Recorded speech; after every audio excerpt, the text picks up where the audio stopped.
presidente Andrés Manuel López Obrador, con mucho respeto, pero no la chinguen. Ahí le voy a agregar yo, que no la chinguen, porque no hay inversión en Centroamérica y en Ucrania es donde se está gastando el dinero, la inversión Estados Unidos. Bueno, para hablar de este y otros temas, saludo a dos amigos de la casa, saludo al maestro, al sensei, escritor y analista político Ramiro Padilla Tondo. Querido Ramiro, te saludo con mucho gusto, ¿cómo estás? ¿Cómo estás, mi querido Vicente? Aquí listo para dejar la víbora chillando. Sobres, pues también saludo con mucho gusto al periodista, reportero en México de Actualidad RT y miembro de esta familia sin censura, Manuel Hernández Borboya. Querido Manuel, ¿cómo estás? Muy buenas tardes ya. Hola, ¿qué tal, Vicente? Ramiro, un saludo para los dos y un gusto estar aquí en la mesa. A ver, déjenme iniciar con esto que planteaba. El presidente Andrés Manuel López Obrador es un hombre de mucho tesón, muy aferrado a sus convicciones. Y me queda claro que no importa si Trump se fue, si llegó Biden, si se reelige Biden o llega Trump, insistirá en que se cumpla la promesa de invertir en Centroamérica. Y hoy, pues la declaración fue fuerte. Invierten desde el Capitolio en Ucrania y se niegan a invertir en Centroamérica como ya se le había prometido. El presidente no es Peña Nieto, que se convirtió en tapete del gobierno de Estados Unidos, y si no, pues acuérdense de Luis Videgaray, que no salía de la Casa Blanca y de sus reuniones con Jared Kushner. No se les olvide que en algún momento desde Estados Unidos nos ordenaron expulsar al embajador de Corea del Norte por un diferendo entre Estados Unidos y Corea del Norte, y nos vimos en la penosa situación de expulsar al embajador de Corea del Norte desde nuestro país. Ahí sí que sin vela en el entierro, pero bueno, mi querido Ramiro Padilla Tondo, el presidente Andrés Manuel López Obrador, reafirmando su papel de jugador regional, de líder regional, querido Ramiro. Eh, la, la verdadera naturaleza de Estados Unidos ha sido siempre la del complejo militar industrial. El complejo militar industrial es el que determina dónde se invierte el dinero en el mundo. Es un jugoso negocio de 30,000 millones de dólares porque se reactiva, sobre todo en una recesión y en un proceso económico tan difícil que hay en Estados Unidos. Si nos atenemos obviamente a la historia, y hay que recordar que el concepto de república bananera nace de la idea que tiene Estados Unidos de colonizar y de poner y quitar gobiernos en Centroamérica, y ellos son causantes en gran medida de la gran crisis humanitaria que se vive en Centroamérica. Hay que recordar, por ejemplo, cuando el presidente guatemalteco Jacobo Arbenz quiso darle tierras a los campesinos guatemaltecos en detrimento de la United Fruit, ¿no? En Estados Unidos, y eso hizo que el gobierno de Estados Unidos eh, sacara del poder a Jacobo Arbenz. El ejemplo más cercano creo que es el de Manuel Zelaya en Honduras. Entonces, los Estados Unidos provoca una crisis humanitaria en Centroamérica, y cuando llegan los migrantes huyendo de la violencia, por la violencia que creó Estados Unidos en Centroamérica, se enojan y no los quieren dejar pasar, y luego nos echan la yuca a nosotros, los mexicanos, con nuestros hermanos centroamericanos, que es una soberana estupidez, porque nosotros y los centroamericanos básicamente llegamos a ser un mismo país. Las divisiones son artificiales y somos exactamente hermanos.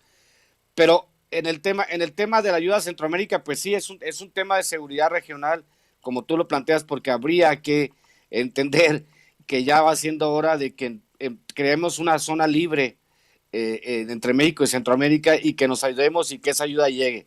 Obviamente la hipocresía de Estados Unidos está en su máximo esplendor, pero también hay que entender el factor económico de los Estados Unidos. A ellos les reditúa mucho, eh, reditúa mucho la idea esta de vender armamento, porque a eso se han dedicado toda la vida, a invadir y vender armamento, mi querido Vicente.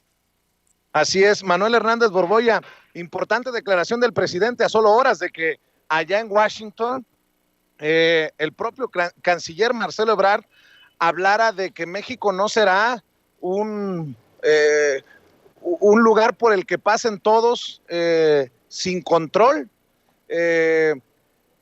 me llama poderosamente la atención. Mi lectura es que el gran interesado debe de ser Estados Unidos, el gobierno de Joe Biden, y que México es el aliado en esta situación de la migración que apuesta Andrés Manuel López Obrador a solucionar desde la raíz en Centroamérica. Sí, pues yo creo que hay varias aristas a nivel geopolítico para explicar esta declaración de Andrés Manuel López Obrador. Obviamente no es la primera vez que hace este señalamiento de que pues no han cumplido en Estados Unidos con los compromisos que habían adquirido y firmado, cabe resaltar, para apoyar económicamente a Centroamérica, pero también se da en un momento en el que Estados Unidos decidió excluir a Venezuela, Cuba y Nicaragua de la Cumbre de las Américas, que se va a realizar en Estados Unidos próximamente, y también se da justo unos días antes de que López Obrador inicie su gira por Centroamérica, precisamente. Entonces creo que estos tres sucesos de alguna manera tienen que ver con el pronunciamiento que ha realizado López Obrador, este señalamiento de Estados Unidos, que está completamente metido en su tema del conflicto en Ucrania. Siguen alentando y tratando de alargar lo más que puedan la guerra y el conflicto bélico en Ucrania, y que pues ha desatado toda una serie de consecuencias y efectos geopolíticos, entre ellos el alto nivel de inflación, que ya para el caso de Estados Unidos llama la atención, porque recordemos que esta hegemonía del dólar que ha tenido Estados Unidos pues desde prácticamente desde la Segunda Guerra Mundial, el término de la Segunda Guerra Mundial, y sobre todo a partir de la década de los 70s, pues le ayudaba a contener la inflación. Es decir, a diferencia de otros países como México, como Venezuela, como cualquier otro, si tú imprimes más moneda, iba a dispararse la inflación en tu país. En Estados Unidos, con el dólar, esto no ocurre, y la cantidad de dólares que imprimió Estados Unidos entre 2020 y 2021 fue una cosa tremenda, que cualquier otro país lo hubiera devastado completamente, y que aún a pesar de este truco mágico que tiene Estados Unidos de imprimir dinero sin que le genere inflación, pues ya se ven estos efectos también en la economía estadounidense, y también pues en el caso mexicano empieza a ser un tema que preocupa, y sobre todo por las amenazas y los focos de alerta de una crisis alimentaria. Entonces creo que hay varias aristas en todo este tema, y me parece bien que López Obrador haya hecho un llamado a Estados Unidos a que cumpla con los compromisos que ha adquirido. No en balde, el gobierno mexicano tuvo que cambiar su política migratoria respecto a Centroamérica, precisamente por la presión que ejerció en su momento Donald Trump, pero que se ha mantenido a lo largo de el mandato de Joe Biden, con quien recientemente también habló por teléfono López Obrador, y que se manejaron muchos de estos temas, ¿no? Entonces creo que es un llamado de atención por parte o un reclamo válido por parte del gobierno mexicano a compromisos que, para variar, no están cumpliendo desde Washington. Oigan, a ver, nuevamente el presidente Andrés Manuel López Obrador pone el dedo en la llaga. Bueno, en la mañanera se pone el dedo en la llaga sobre el tema de Carlos Loret de Mola, quien no solamente tendría una propiedad de 138 millones, sino que estaría afectando el abasto del sistema Cutzamala. Y bueno, pues allí en Valle de Bravo es donde tiene esta propiedad. Gracias, jefe, gracias, que Dios me lo bendiga. El presidente no está dispuesto, ni su equipo, a soltar el tema de Carlos Loret de Mola hasta que se llegue a las últimas consecuencias, y no sé cuáles sean esas últimas consecuencias, Ramiro. Es un tema que obviamente pues ha utilizado de bandera la oposición. Poner a Carlos Loret de Mola como periodista perseguido cuando es el lector de noticias más exitoso en la historia del mundo, no solo del país, sino del mundo, porque solo de leer noticias y hacer reportajes insulsos se ha ganado cientos de millones de pesos y no sabemos todavía el alcance. Es bueno que no se quite el dedo del renglón, pero también hay que entender que hay una lucha que va detrás de Carlos Loret y que tiene que ver con sus patrocinadores. ¿Dónde anda Silvano Aureoles, por ejemplo? El mensaje es, le pego a Loret, pero ustedes, sus patrocinadores, también están en la mira. Hay que recordar los 4.500 millones de pesos de contratos que le da por adjudicación directa Silvano Orioles a compañías ligadas a Roberto Madrazo, por ejemplo, ¿no? Loret va a pasar a la historia como un payaso trágico, un cuate que intentó hacer una fortuna a la crítica de López Obrador, quizá sea el que más haya ganado dinero de la crítica a López Obrador, como muchísimos de los periodistas que a sueldo que han hecho un modus vivendi de criticar al presidente, y hace bien el presidente no soltarlo, porque una cosa es el periodismo, como decíamos ayer, mi querido Vicente, el periodismo de a pie, las personas que arriesgan la vida, y otra cosa son estos periodistas hipermillonarios que intentan abusar del dinero del pueblo, porque en este caso, si te das cuenta de los contratos de Latinus con el gobierno estatal, es dinero extraído de nuestros impuestos para pagarle a él. Básicamente le estamos pagando a Loret para que nos mienta con dinero de nuestros impuestos, mi querido Vicente.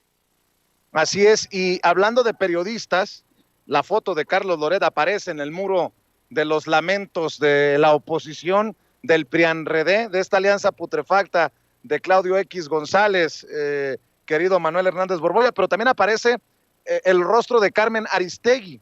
Ayer Carmen Aristegui daba una explicación que no resultó ser explicación, porque ya no supe si Carmen Aristegui repudiaba el hecho de que utilizaran su fotografía en un evento politiquero o estaba de acuerdo con lo que se decía en este evento politiquero del PRI, PAN y PRD, encabezando pues esta conferencia de prensa Lito Moreno, Marco Cortés y Jesús Zambrano. Si me permiten, déjenme rescatar las declaraciones de Carmen Aristegui ayer, que aclara que no le pidieron permiso, que no le avisaron que iban a usar su fotografía, pero no pide que la retiren, no se desmarca de lo que dicen los dirigentes del PRIAN-RD.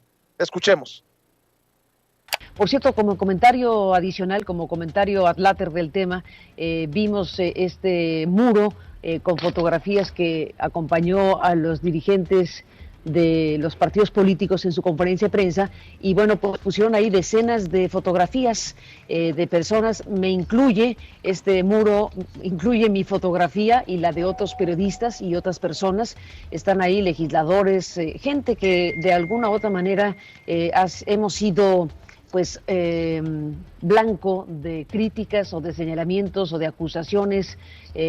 Aquí ponen persecución política, es la expresión que usan, pero bueno, ponen ahí un muro de fotografías que usted está observando, si sigue la señal en aristeguinoticias.com, si nos está escuchando en la radio le cuento, bueno, están los dirigentes políticos con este muro de fotografías en donde están planteando en contra de la persecución política.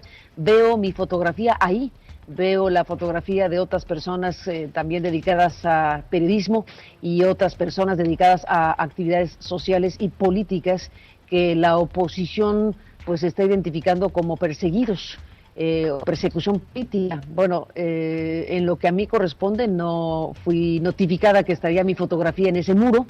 Lo comento para el público, para que tenga el dato de mi parte, que no hubo una consulta de las personas dirigentes de estos partidos políticos para poner mi fotografía ahí, simplemente lo comento para que usted lo registre, y entiendo que se trata de una campaña pues en donde ellos están identificando a gente con presencia pública, ya sea por los medios de comunicación, ya sea por sus actividades de diferente tipo públicas, y las colocan o nos han colocado en este muro que identifican en bloque como los que hemos sido motivo, dice ahí, de persecución política, asociada esta figura de persecución política con el gobierno actual.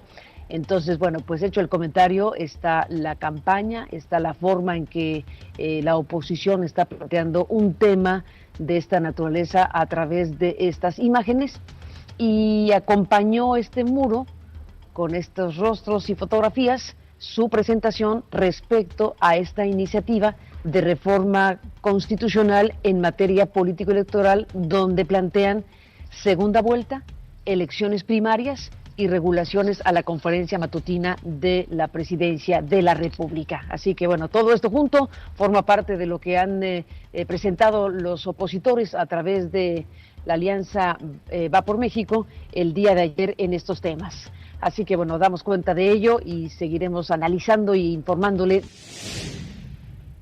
Bueno, a ver, Manuel Hernández Borbolla, yo ya no entiendo si me dicen que Carmen Aristegui no va en el mismo saco que Carlos Loret de Mola, y entendiendo lo que está haciendo el presidente con el caso de Carlos Loret de Mola de ir hasta las últimas consecuencias, ¿por qué Carmen Aristegui parece batallar para desmarcarse, para ella misma decir yo no soy Loret o yo no estoy en el mismo saco de Loret, pero al final termina en el mismo saco de Loret porque está en este muro de los lamentos, como le hemos llamado muchos en las redes sociales, y porque dice mucho y no dice nada desde mi perspectiva, Carmen Aristegui.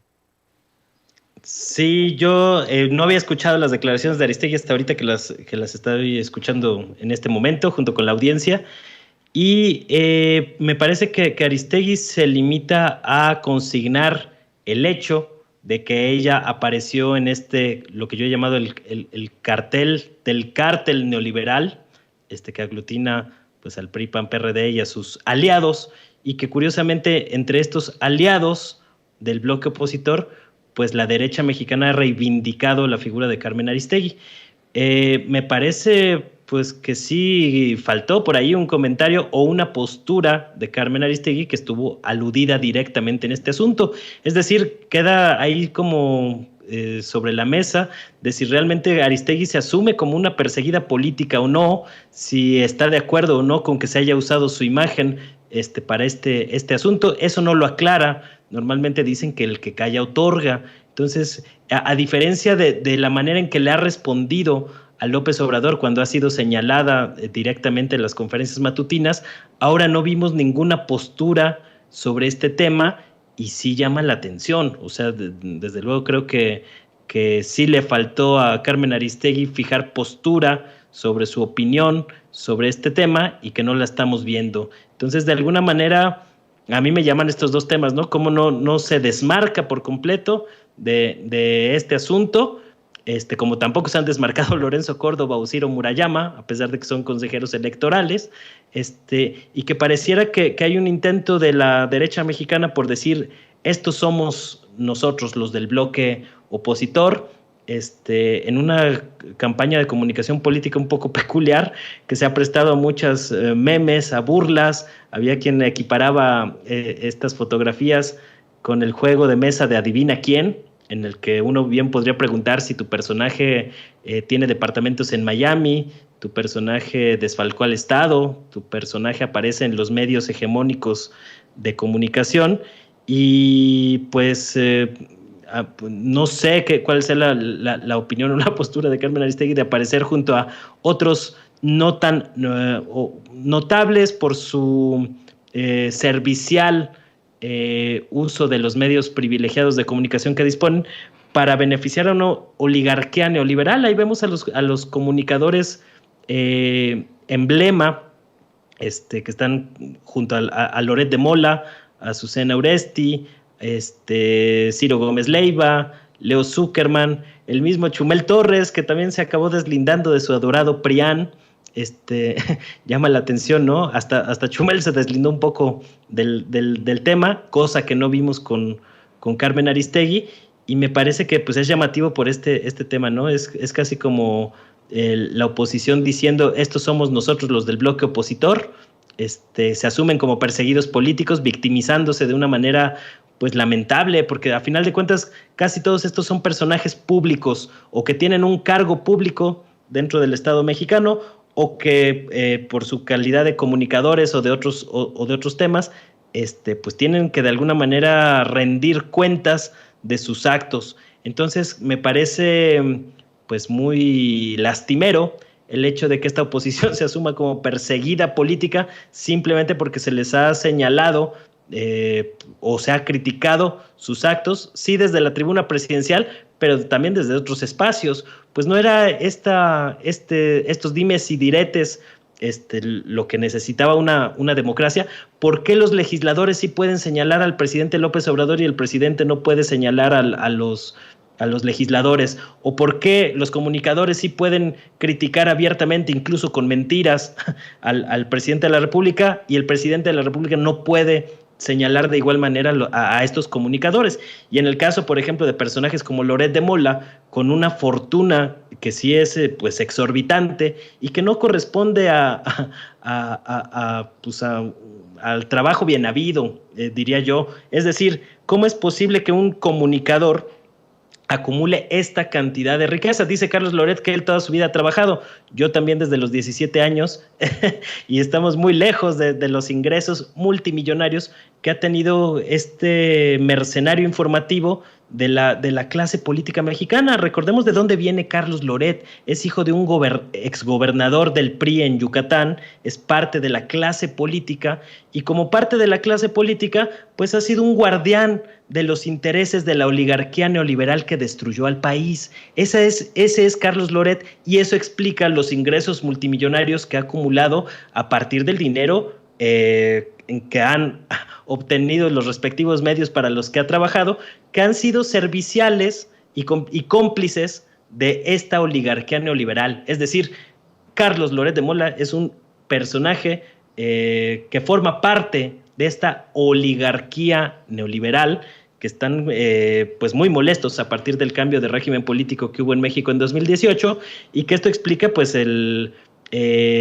pues las aceptaciones o los guiños que han hecho con los partidos políticos PRI, PAN, PRD, que durante años pues fueron el brazo político electoral de esta oligarquía neoliberal, que tenía varios tentáculos. Tiene su brazo económico y tiene su brazo mediático, en el cual la figura de personajes como Loret de Mola pues ha sido central. Esta hegemonía mediática pues ahora se pone en tela de juicio, y es algo que los tiene muy molestos, porque antes espacios como el que estamos ahora en Sin Censura pues no tenían la trascendencia, o no tenían como los espacios para llegar a un público y a un auditorio cada vez mayor, y esto les ha dificultado operar muchas de las mentiras y de las campañas propagandísticas que acostumbraban en los viejos tiempos, ¿no? Estos famosos montajes de los cuales Loret de Mola ha sido siempre un especialista.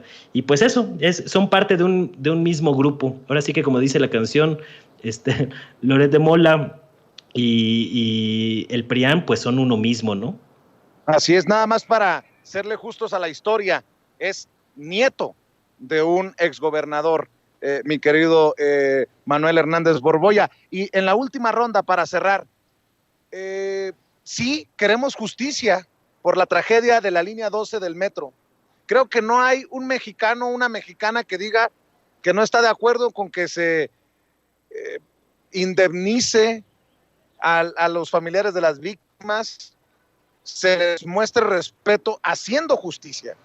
Pero ¿con qué autoridad moral los del PRIAN-RD, que se dicen perseguidos políticos, que son los traidores a la patria, que votaron en contra de la reforma eléctrica, señalan a Marcelo Ebrard y Claudia Sheinbaum en un ataque grosero, vomitivo, de intenciones político-electorales rumbo al 2024? Y no estoy defendiendo a Claudia Sheinbaum ni a Marcelo Ebrard, que el que tenga que pagar, que pague, pero me lacera, me encabrona que desde la oposición no mencionen a los personajes que ya están en situaciones, en procesos legales, que no se hable de la reparación de los daños a los familiares de las víctimas. En otras palabras, es jugar, lo mencionábamos anoche, Ramiro, a la necropolítica, la política de la muerte. Dame tu reflexión para cerrar. Pienso en esto y ayer, como tú y yo lo comentábamos, estábamos pensando en las responsabilidades, y obviamente nosotros no somos tapaderas de nadie, y si Marcelo Ebrard tiene que pagar un precio, que lo pague; si Claudia tiene un precio que pagar, que lo pague. Pero en la misma proporción, Miguel Mancera tiene que pagar un precio, y sobre todo esta basura amarilla del Sol Azteca que se llama PRD, que nadie menciona, y que eran los que gobernaban, bajo las siglas del PRD gobernaban en la construcción de la línea 12 del metro. Entonces el PRD tendría que ser responsable también, tendrían que salir Jesús Zambrano y los chuchos a hablar de su parte de la responsabilidad porque ellos gobernaban. El problema es que es muy fácil focalizar un problema, obviamente la oposición va a decir Claudia Sheinbaum y Marcelo Ebrard y Miguel Mancera y el PRD, o sea, hay que repartir las culpas como se deben de repartir y hay que saber en qué porcentaje les toca a cada quien. A mí me parece absolutamente ridículo que esto lo utilicen de golpeteo para tratar de descarrilar las candidaturas de Marcelo Ebrard y Claudia Sheinbaum. Yo le pregunto a la oposición, ¿y si ninguno de ellos es candidato en el 2024? ¿Qué va a pasar? Nosotros tenemos desde la izquierda como 8 candidatos, usted no tiene la mitad de uno. Entonces, sí, lo que propone Claudia, la justicia reparatoria, reparar el daño a las familias, me parece muy bueno porque no se puede hacer nada, no puedes cambiar al pasado. Entonces, lo mejor es tratar de llegar a un buen acuerdo con las familias y tratar de darle vuelta a la página, sobre todo porque pues solo beneficia el golpeteo político a los panistas que van y llevan ofrendas florales al lugar de los hechos, pero yo estoy esperando que los panistas lleven ofrendas florales a los niños de la guardería ABC, a los miles de niños que quedaron huérfanos por la guerra de Calderón, a los más de 80,000 desaparecidos en el país. Como tú dices, necropolítica. Necropolítica es ver la paja en el ojo de tu enemigo, pero no ver la viga en el tuyo, mi querido Vicente.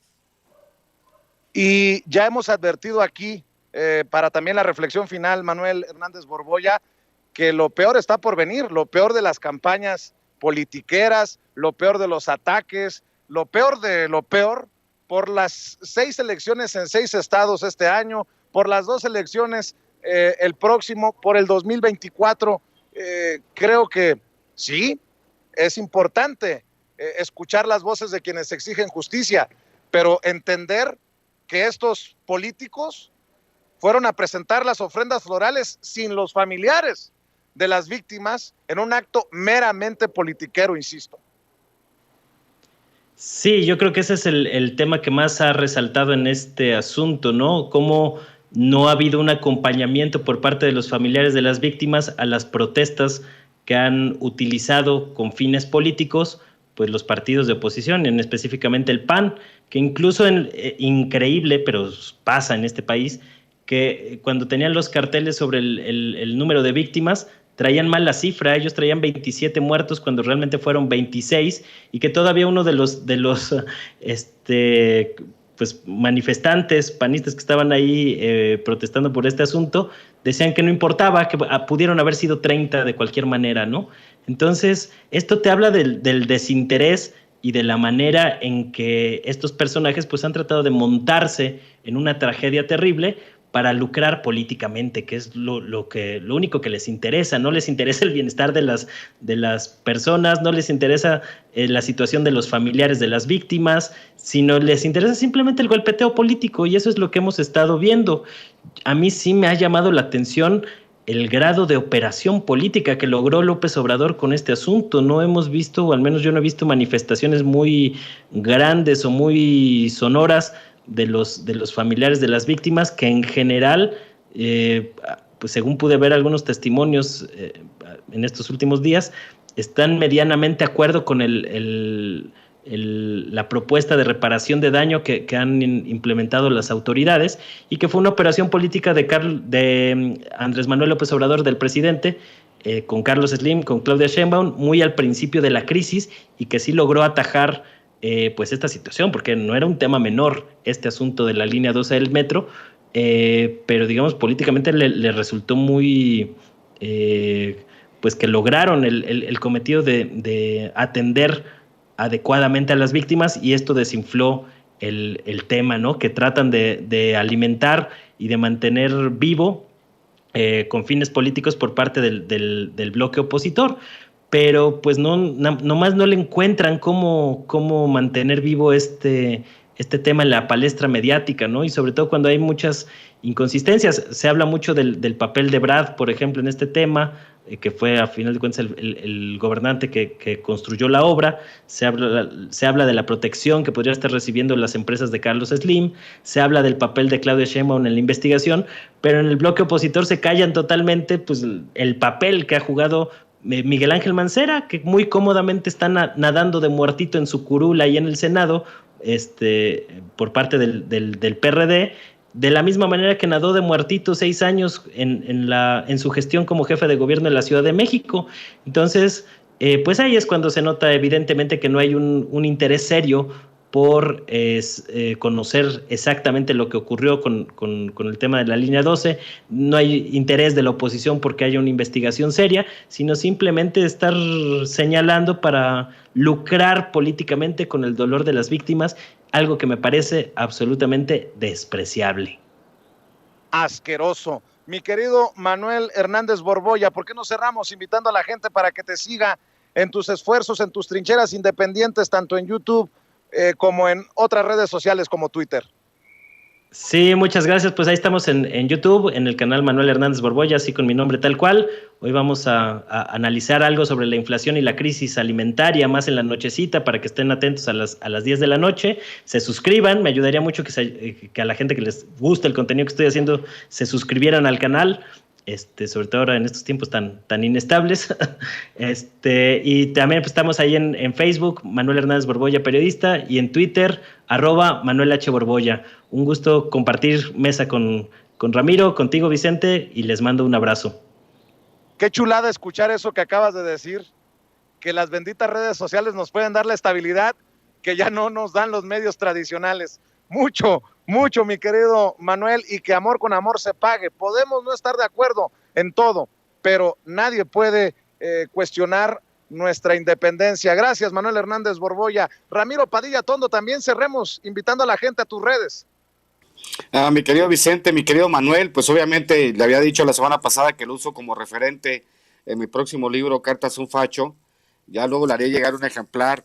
La próxima semana empezamos la preventa de Cartas a un Facho. Y déjame decirte, Manuel, que la andamos regando, Manuel. Tendríamos que armar un juego de rol, que se llama Chayoteros versus Periodistas, un juego de rol para que todas las familias mexicanas tuvieran. A lo mejor nos hacemos millonarios de ahí. No hemos, deberíamos de pensarlo bien, juegos de rol de ese tipo, ¿no? Bueno, pues @Ramiro Atondo, @Chairo Ilustrado. Nos vemos esta noche en Chaironomics, el programa de economía de Chairos. Y pues seguiremos en todos los espacios luchando, contando nuestra historia. Y ya voy a empezar mis columnas editoriales en mi canal de YouTube para que lo esperen hoy. Voy a empezar con la primera. Les mando un abrazo, mi querido Manuel y mi querido Vicente. Gracias, Ramiro. Gracias, Manuel. Estamos al pendiente. Gracias por hablar sin pelos en la lengua.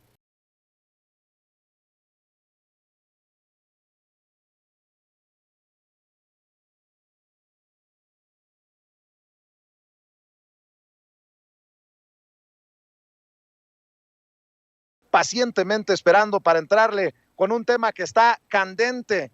Alito Moreno, exhibido por Laida Sansores, allá en Campeche, de todo parece indicar estar ordenando la repartidera de millones, no de pesos, de dólares. Y yo me pregunto si es el Solá que inventó eso de que Andrés Manuel López Obrador era un peligro para México, el mismo que estuvieron utilizando entonces los priistas de la mano de Alito Moreno. Mi querido Luis Guillermo Hernández, te saludo con mucho gusto. ¿Qué tal, mi querido Vicente? Muy buenas tardes y buenas tardes a la audiencia de Sin Censura.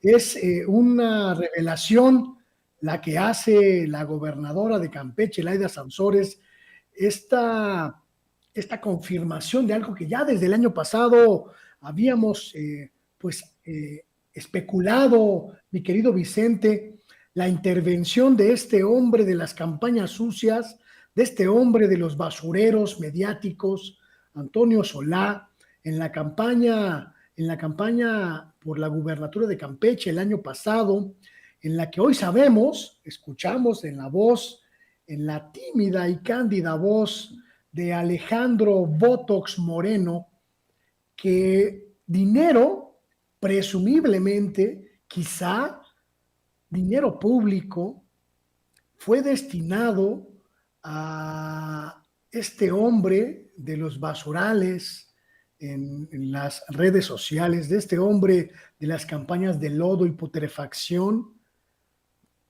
para orquestar esa terrible, verdaderamente ignominiosa campaña en contra de Laida Sansores San Román. El saberlo, mi querido Vicente, el confirmarlo, no hace sino levantarnos el ánimo para exigirle a la gobernadora de Campeche: denuncia penal, gobernadora, denuncia penal. Alejandro Botox Moreno no debe quedar impune, y además se debe revisar si esos millones que fueron a parar a las manos del maestro de las guerras sucias salieron de los recursos públicos, salieron de las bolsas, de las arcas de los campechanos, porque se constituyen delitos graves, delitos de peculado que tendrán que sancionarse. No basta ya, mi querido Vicente, con la denuncia pública, no basta ya con la exhibición de los audios. Necesitamos que haya un curso penal, un curso legal sobre este asunto. Y déjame comentarte, solo como acotación, el hecho de que se haya destinado 4, 5 millones de dólares a Antonio Solá para una campaña sucia que al final no dio resultados, es el tiradero de dinero más ridículo que haya podido hacer Alito. Mejor lo hubiera ocupado en inyectarse mejor Botox, una calidad mucho mejor de aplicaciones faciales, que regalárselos al zar de la basura mediática, porque no sirvió de nada. La sociedad campechana repudió esta guerra sucia.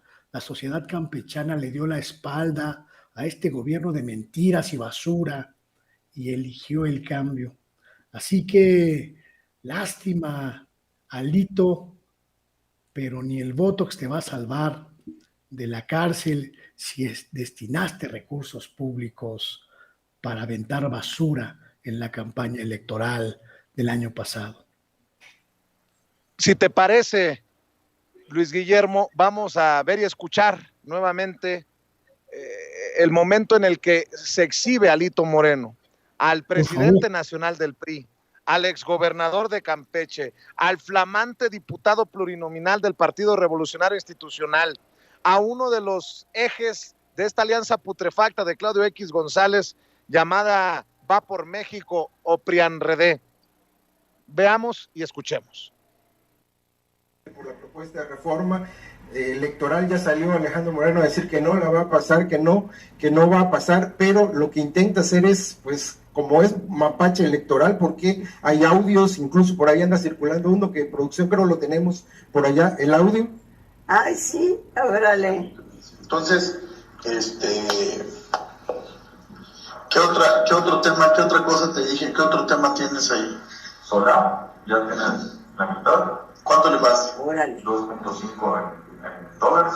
Hijo de su mamá, no puede ser. En una sale el otro parte. ¿Otro? 2.5 en transferencia. ¿Cuánto le pagaban a Solá? Nada más, lo de Solaya. Ok. Luego vas a resolver Campeche. ¿Qué hace falta? 4. Tú le das 2 y luego 2 y me está presentando. ¿Quién sería Campeche? Los 6. El Bauer, 2.5. Y ya. Entonces déjame hablar yo con Bauer. Eso sería muy...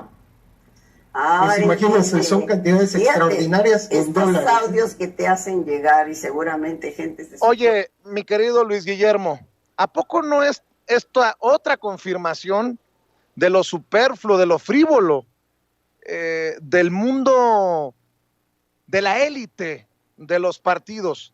En este caso, Alito Moreno, el que se compra zapatos Dolce Gabbana de 20,000 pesos. Alito Moreno, el señalado por haberse construido un palacete con puras donaciones.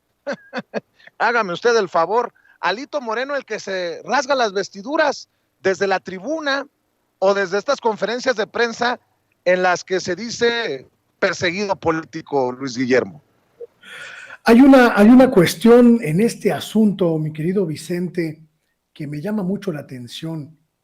Una clase política que parece estar atrapada en el tiempo y que no entiende las transformaciones profundas que han ocurrido en México, una de ellas, la que permite contrarrestar las guerras sucias con información alternativa.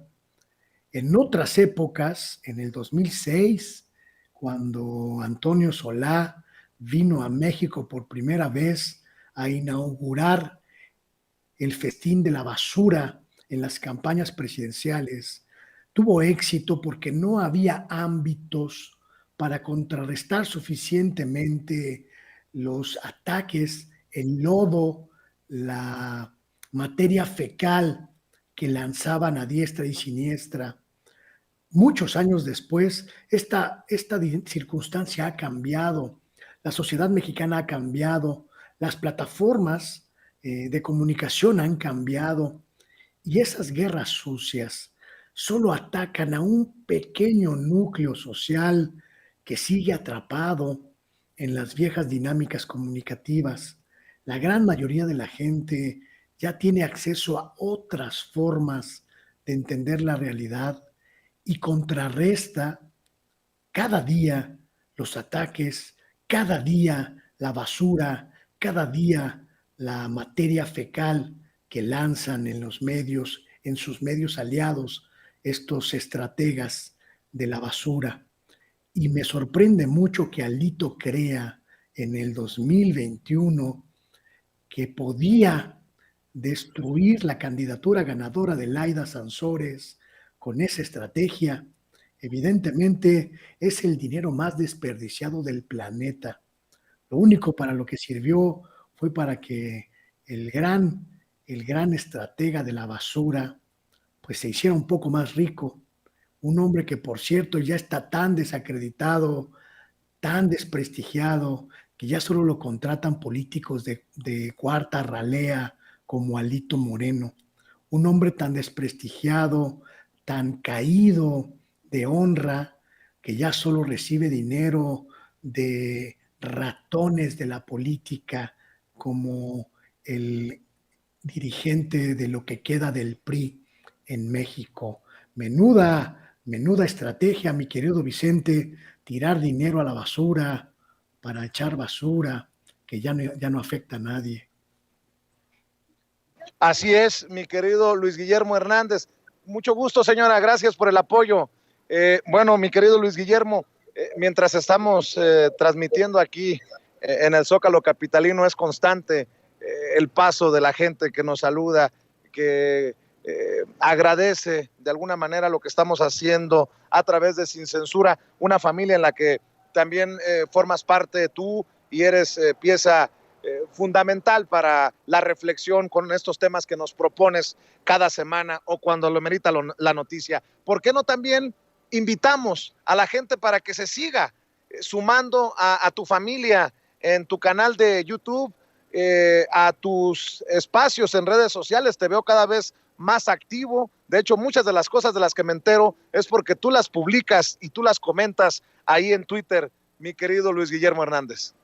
Pues ahí estamos, mi querido Vicente, ahí estamos en las redes sociales, en mi canal de YouTube, Luis Guillermo Hernández, Sexta W, que también es el mismo nombre para el canal de Facebook y para la plataforma Sexta W en Twitter. Por supuesto, te agradezco mucho la posibilidad de llegar a tu audiencia, que constituye un núcleo importantísimo en mi propio espacio. Así que, pues es de ida y vuelta el agradecimiento, es de ida y vuelta la alegría de compartir estos minutos y pues a ver si nos podemos ver en persona, mi querido Vicente, para darnos un abrazo ahora que andas en tierras aztecas.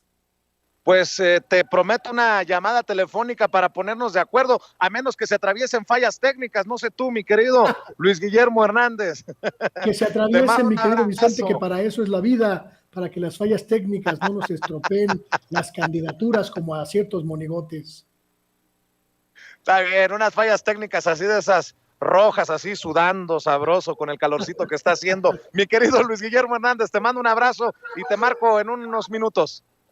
Un abrazo, mi querido Vicente, y gracias a la audiencia de Sin Censura. Hasta luego. Amigos, amigas, regresamos en breve, pero mientras seguimos hablando sin pelos en la lengua, sin censura, usted puede suscribirse a nuestros 3 principales canales en YouTube. Sin Censura Media, en donde tenemos más de 1.600.000 suscriptores, Sin Censura TV, en donde tenemos más de 1 millón de suscriptores, y en Sin Censura Presenta, en donde queremos llegar muy pronto a los 100,000 suscriptores. Si usted ya está inscrito en Sin Censura Media, suscríbase en Sin Censura TV. Si ya está suscrito en Sin Censura TV y Sin Censura Media, suscríbase a Sin Censura Presenta. Recuerde que es gratis, no tiene que sacar un solo centavo de su bolsillo para apoyarnos. Dele clic en la campanita para que los señores y señoras de YouTube envíen las notificaciones cuando estemos transmitiendo en vivo y en directo o estemos subiendo videos. También nos puede seguir en Twitter en @Vicente Serrano y hasta en Instagram. Ojo, también estamos en Instagram. Son nuestras redes sociales y con el apoyo de ustedes seguimos creciendo, porque con ustedes todo, sin ustedes nada.